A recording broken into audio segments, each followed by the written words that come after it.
Welcome to part 3 of finding which college produces the best NFL wide receivers. In part 1 of this series, I covered Ohio State, and in part 2, I looked at LSU.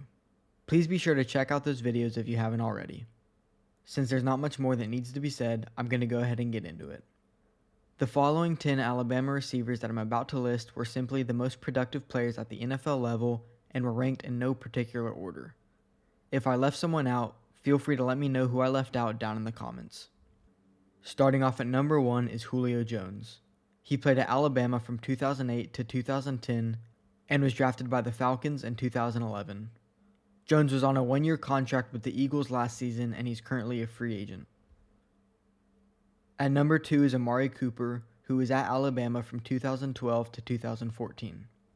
He was drafted by the Raiders in 2015 and was with them for 4 years before being traded to the Cowboys.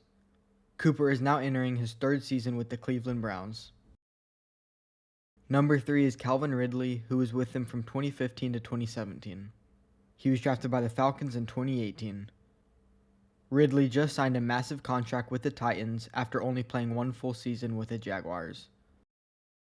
Number 4 is Devonta Smith, who was at Alabama from 2017 to 2020. Smith was drafted by the Eagles in 2021 and is about to begin his fourth season. Number 5 is Jalen Waddle, who played at Alabama from 2018 to 2020, where he was teammates with Devonta Smith. He was drafted by the Dolphins in 2021, and just like Devonta Smith, Waddle is entering his fourth season in the NFL. At number 6, I have Jerry Jeudy, who was there from 2017 to 2019. He was drafted by the Denver Broncos in 2020. Though Jeudy has not lived up to the hype that he had coming out of college, he has definitely shown flashes of what we saw at Alabama. Hopefully he can be more consistent in Cleveland than he was in Denver. At number 7 is Ozzie Newsome, who played at Alabama from 1974 to 1977. Newsome was drafted by the Browns in 1978 and played 13 total years in the NFL. Now this is where things get a little rocky for Alabama. There were a couple of guys who had great receiving stats like Tony Nathan, who played running back, but since neither of them technically played wide receiver in the NFL, I'm not going to include them in this list, leaving the last 3 guys' stats to not match up very well against the previous 2 colleges that I covered. With all of that being said, at number 8 is David Palmer, who was at Alabama from 1991 to 1993. He was drafted by the Vikings in 1994 and played 7 total years. At number 9 is Kevin Norwood, who was at Alabama from 2009 to 2013.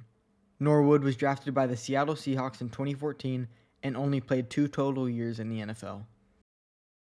And finally, at number 10 is Dennis Homan. Homan was at Alabama from 1965 to 1967 and was drafted by the Dallas Cowboys in 1968. And similar to Norwood, Homan didn't play that long in the NFL, only playing 3 years in total. That's going to bring an end to my list of the top 10 Alabama receivers in the NFL. Be on the lookout for part 4, which will most likely be either Miami or USC. I still haven't decided, so if you think one college has a better resume than the other, be sure to let me know. Please feel free to like and subscribe if you're enjoying this content. It helps out the channel a lot. Thanks for watching, and I'll see you in the next one.